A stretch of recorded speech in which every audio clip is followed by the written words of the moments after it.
नमस्कार साथियों, स्वागत है आपका हमारे यूट्यूब चैनल फ्यूचर प्लानिंग में। और आज हम लोग बात करने वाले हैं विद्युत क्षेत्र की, इलेक्ट्रिक फील्ड की बात करेंगे। तो सबसे पहले अगर आप लोग नए हैं हमारे यूट्यूब चैनल पर तो कृपया करके हमारे चैनल को सब्सक्राइब कर दीजिए, ऐसे ही बेहतरीन टॉपिक्स को जानने के लिए। तो आइए शुरू करते हैं विद्युत क्षेत्र। तो विद्युत क्षेत्र लिखेंगे हम लोग विद्युत क्षेत्र के बारे में। विद्युत क्षेत्र, इसको इंग्लिश में हम लोग इलेक्ट्रिक फील्ड बोलते हैं।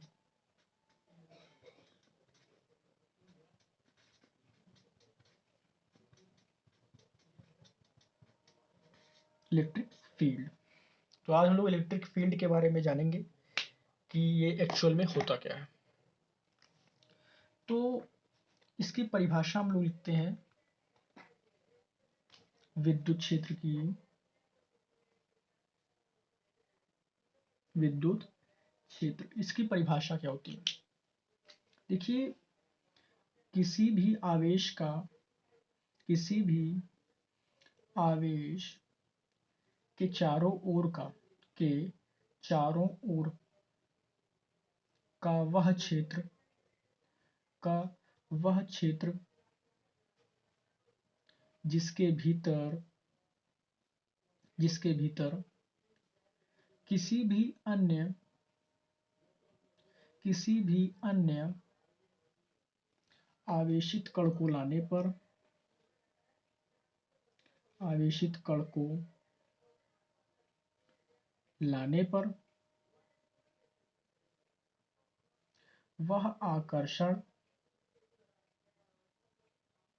या प्रतिकर्षण, या प्रतिकर्षण बल का अनुभव करे, प्रतिकर्षण बल का अनुभव करे, तो ऐसे क्षेत्र को, तो ऐसे क्षेत्र को विद्युत क्षेत्र कहते हैं। ये तो हमारी हो गई इलेक्ट्रिक फील्ड की परिभाषा, विद्युत क्षेत्र की परिभाषा। कह रहा है कि किसी भी आवेश के चारों ओर का वह क्षेत्र जिसके भीतर किसी अन्य आवेशित कण को लाने पर वह आकर्षण या प्रतिकर्षण बल का अनुभव करता है। चलिए एक फिगर बनाता हूं मैं, उसकी सहायता से आप लोग समझिए कि क्या मतलब है इसका। कि जैसे मान लीजिए हमारे पास ये कोई आवेशित कण है, आवेशित कण है और इसके चारों ओर का एक निर्धारित क्षेत्र है जिसके भीतर ही, इसके भीतर ही यह आकर्षण या प्रतिकर्षण बल का अनुभव करता या कराता है। और यह कोई आवेशित वस्तु है, इसको मान लेते हैं वस्तु। आप लोगों को दिखाई पड़ रहा है ना? चलिए ठीक है। तो अगर मैं इस वस्तु को इस क्षेत्र के भीतर लाता हूं तो ये जो वस्तु है यह आकर्षण या प्रतिकर्षण बल का अनुभव करेगी। ठीक, अगर दोनों आवेश एक ही प्रकार के हैं, मतलब इनके जो चिन्ह है ये, या एक ही पोल के आवेश हैं, तो ये प्रतिकर्षित करेंगे। और अगर विपरीत पोल के, विपरीत अक्ष के चुंबक हैं या आवेश हैं तो ये आकर्षित करेंगे। चिन्ह अगर विपरीत है तो आकर्षित करेंगे, और अगर विपरीत नहीं है, एक समान है, तो प्रतिकर्षित करेंगे। ये गुण होता है इनका। अब हम लोग बात करेंगे वैद्युत बल रेखाओं की। वैद्युत बल रेखाएं क्या होती हैं? हेडिंग डाल लेते हैं वैद्युत बल रेखाएं। अब वैद्युत बल रेखाओं के बारे में समझेंगे। कभी कभी पूछ लेता है वैद्युत बल रेखाओं को समझाइए परीक्षाओं में। तो वे काल्पनिक रेखाएं, वे काल्पनिक रेखाएं जो वास्तविक, जो वास्तविक विद्युत क्षेत्र को, विद्युत क्षेत्र को प्रदर्शित करती हैं, प्रदर्शित करती हैं, तो ऐसी बल रेखाओं को, तो ऐसी रेखाओं को, ऐसी रेखाओं को वैद्युत बल रेखा कहते हैं। वैद्युत बल रेखा कहते हैं।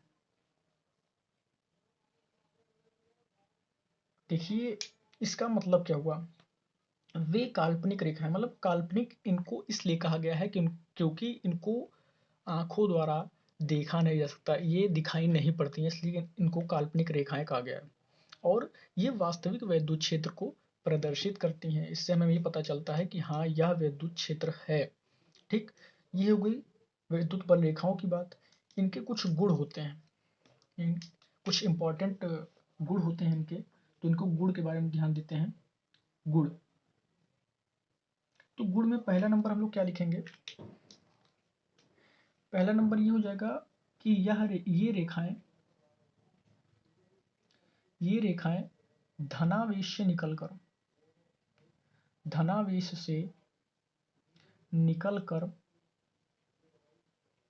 ऋणावेश की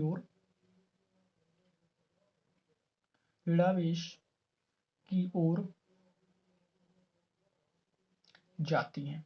अच्छा, इसका मतलब क्या हुआ, इसका मतलब ये हुआ कि मान लीजिए कि ये कोई धनावेशित बिंदु है या आवेश है, प्लस क्यू मान लेते हैं, और इसको मान लेते हैं हम लोग माइनस क्यू है।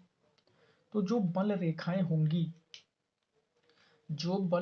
होंगी वो इस प्लस क्यू से निकलेंगी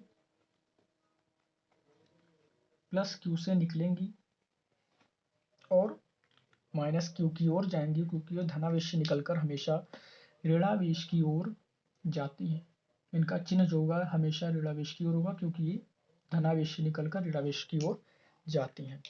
और इनका एक गुण और होता है, अगला गुण जो इनका होता है कि ये रेखाएं परस्पर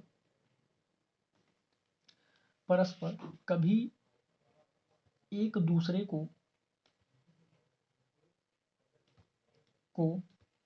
प्रतिच्छेद नहीं कर सकती हैं,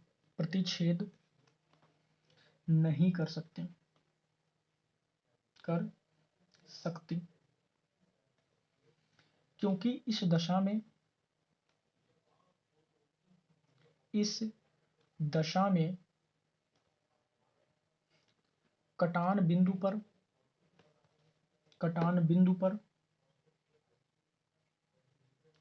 पर दो स्पर्श रेखाएं खींची जा सकती हैं, जिससे इनकी दो दिशाएं